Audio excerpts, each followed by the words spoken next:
Okay, this is a little bit more about the life in Ukraine and in kitchen and dealing with the day-to-day life things. See, here's my blue jeans, and they're sitting on top of this radiator. Now, so this is the drying overload when you can't fit everything in that little rack in the kitchen. You put it on the radiator here. Now this has a double effect. It gets hot in these rooms because in this particular radiator you can't regulate, although there is a knob there on the left. When you turn it out, water leaks. So I was told that, well, I can regulate it in the spring, or it gets turned off in the spring or something. So what I've devised is to cover over the top of this radiator so air cannot circulate through it so well, and that way I keep the temperature down. Now, even in spite of that, see, I have the window open here and it's pretty cold outside, but people don't mind so much because the heat is provided by the government. And you know, it's a throwback, I guess, from the Soviet times when everything is provided by the masses for the government. So the excess heat, and another thing, if you turn this radiator off, it may turn the heat off to the person next to you because they're all linked serially. And there are ways now that they've discovered that they can put a shunt between there so that it just, you turn the valve and it cuts off your radiator and lets the water pass on. Oh, look here. See, there's this little device that will heat this floor. And, you know, everybody's really excited about this little area that I have here. And I'm thinking, you know, well, what's the big deal? Well, this is a person's personal outside space. This would be a person's garden, I suppose, and their access to the outside, their private access to the outside that you wouldn't normally have. So this little jobber here heats up the floor, and of course the government pays for it, so you can leave it on all the time if you don't care about conserving energy or anything like that. Now I went and bought I didn't want to buy Teflon or some ceramic thing, and you know, I don't know the quality control, so I could end up eating fluorinated carbons, which is what Teflon is. And so I was looking for something that I knew would be safe, and so I bought this cast iron skillet, and it's pretty heavy, and this is a classical piece of cooking ware, and you have to season the surface so that it doesn't stick because it's very porous metal. And this particular one that I got here has a feature. If I turn this handle, and I can't do it with just one hand, if I turn this handle, I can take this the pan off, and then I can use it in the oven. And so this was 170 hryvnias, about $20, a little over $21. And I wanted a lid for it, so she went around to other vendors and came back with a stack of lids and tried this lid until she found one that would fit it. And you wouldn't be able to do this in the US. You have to buy whatever you have. And so, you know, somehow they have stacks of lids that you can buy for things, because apparently things are frequently mismatched. Everybody has a little thing to boil water. Everybody makes tea here, and I imagine it's from when water was not just safe to drink straight up, which it now pretty much is. I've drank it before and nothing's happened to me, but years ago I imagine that everybody would have to boil water. So everybody, as a matter of culture, has this teapot, and they're all kind of this construction, and you press something or something on the top and it'll heat up and automatically click off when the water's boiling. Now with a used tea, you throw that I like the loose tea. You throw that in there and you kind of let it dry, because these tea bags, see, I kind of let this dry a little bit. The tea bags will smell bad, I'm told, if you throw them in the trash. See, there's the trash. Now, I don't know yet where to put the trash, and of course in the US we have that all worked out, and there's dumpsters apparently situated around that you throw it in. I haven't found it. At least that's the way they do it in Odessa. So here's my leftover smetana, sour cream, and just so that doesn't smell bad, I'm kind of letting that set out to dry a little bit. And so while we're on the subject of tea, see, here's my little tea collection, and I picked these up and I shook them and I was like, oh yeah, well, it must be loose tea. It sounds like loose tea. Well, when you look at it carefully, it says 20 paket. Can we hear that? Paketiv, that's the last word there. And these are mixed berries because I can see the picture. Now, I've learned from my shampoo bottle, which I bought some baby shampoo, and it was romashka also. And you see those flowers, so you look it up, you find out that that's the word for chamomile, and there's 25 packets in there. And here, oh look, there's English on this side. Princess, I didn't realize that. Flavored strawberry dessert tea, they call it dessert tea. I don't know why it doesn't taste like it's sweet at all. And see, not dessert, for dessert right there. 25 paketikov, packets. But I shook it and I thought, that must be loose. And then I ran across the real loose tea. Here, I go after the fruit teas, not the teas that stain my teeth so bad. Oh, here's my honey. I have a fly in the house.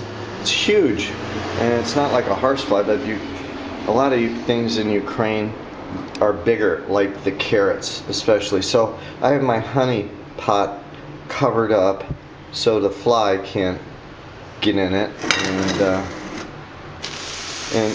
and so here's some nuts, and I had to buy a spotlight, see, and I'm learning the word, see, spotlight, napravelny svet, napravelny. Pravilny is like correct or straight. Napravilny, I would think, would be, I don't know. Anyway, Svet is light. And this is fascinating to me. See, 12 grivnias for this. $1.50 for this toilet paper. Now there's an interesting feature. Well, maybe we have this in the US, but I just buy the Charmin or whatever that's there, Cottonelle.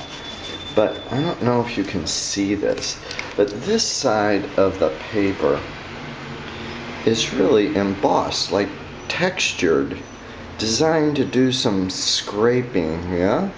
And then this side is the soft side. So I imagine they have designed this so that you really can conserve the use of toilet paper. Then the ladies have the soft side, and then, well, you get the picture. Oh, let's see. Oh, look at this. I bought these socks. They're really soft. And I don't know what the 20% shearst is, but the 75%, that word is angora. And so there's angora in there, and 5% lycra. That's the word for lycra. I don't know, 24%. That might be cotton. Okay, so, oh yeah, the eggs. So I just bought, I like to buy from like the people that's like the real deal local vendors thing, and this old elderly lady was sitting there on the side of the street, and along with a bunch of other ones, and I thought, well, I need some eggs, and I was just cruising by, and I thought, well, I'll just I'll just get some from her. And Jeff Slay often has eggs like this, but I haven't seen them since in the days of my grandmother when my grandfather had a farm. But you can see there is stains on the eggs. These eggs have not gone through a factory where we've decided that it's much healthier to spray a dilute Clorox, a chlorinated water, on these eggs to clean them off. Now, who knows what happens to the chlorinated water soaks into these eggshells, and you end up eating a little bit of Clorox. Now, you would think, man, isn't this unhealthy? Like, look at that, that's chicken. Ooh, shit, it's chicken shit. And I just broke the egg. But we've evolved for, what, millions of years? Do you think we would pick up an egg and rush to the stream and clean it off, much less use some kind of disinfectant, like a dilute solution of Clorox, to clean the egg off before we ate it? Of course not. We would just put our mouth to the end of that, bite off the end, and suck that egg right out. And I have heard that in the raw food community, that for people who've had some cancers, that actually eating some of this fecal matter is the thing that actually finished off cleaning up whatever it was in their system that wasn't working. So apparently one could argue that's a natural part of our diet. We've evolved for 1,000,000 years and actually is part of how we survive. But of course, we don't like to think about that sort of stuff. Oh, now I bought this little, unfortunately it's plastic keg, and I'm looking for kvass. Kvass is a beer that's made out of bread, and the alcohol content is very low. It's like 1% from fermenting. I find it very tasty. And see, this says, what the heck does this say? Well, it says pivo. So that means beer. Nastoriazanvane. I don't know what that means. But on this label, if you look around, it will say Ni pasteurizzavone. And that means it's not pasteurized. I was like, okay, well, that's up my alley. And then you look at the alcohol content. Let's see if I can find it. Oh yeah, here it is. 1.5 plus or minus 3%. You know what? That's not the alcohol content. I thought it was. That's 1.5 cubic decimeters plus or minus 3%. So that's how much is in there. Yeah, see, and I'm thinking, I'm cruising through here reading real fast thinking, oh, it's 1.5% alcohol plus or minus 3. I was like, wow, that's quite a variance.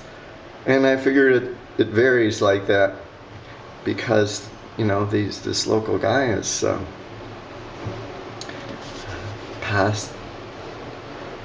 pasteurizovani. Maybe this one is pasteurized. The other ones have a HE in front of that, ni pasteurizovani. So maybe this one's pasteurized. Anyway, it just tastes like regular beer, and I much prefer the kvass. Zhigolevsky. That's in script. I'm lucky to do the regular stuff. So here's my tvorog, like cottage cheese or farmer's cheese, but it comes out not, they somehow dry it or something more, and it's kind of in a cake. Maybe it's called farmer's cheese. Oh, and here's my butter. And I asked the lady, I want some masla. And she's like, what? And she is laughing at me. Masla. This is butter. Look at how creamy white it is. And as time goes on, it'll oxidize and turn yellow. But it's very creamy and sweet tasting. And this came right from the farm. Now here is a big chunk of meat. And I went up to this guy and I was asking him for the tastiest, and he was talking along, so I got this, and here's my unpasteurized raw is syroi, ni pasta zavonia, and smetana, sour cream, not pasteurized. I was buying, oh yes, I was buying the olive oil and trying my Russian out, and I was like, I want samый большой. Look at that, it's in English there. Huh, I'll be darned, the whole thing is. But I was attracted because it said cold extracted, superior quality. And it tastes pretty good, and I use this to season the cast iron pan. But I was asking the lady for the samый большой, thinking the best. Well, samый большой means the biggest. So she brings out this huge thing of olive oil, and I was like, oh, no, no, no. Samый лучший. Лучший is the best. Bolshoi is like from the Bolshoi ballet, the big ballet.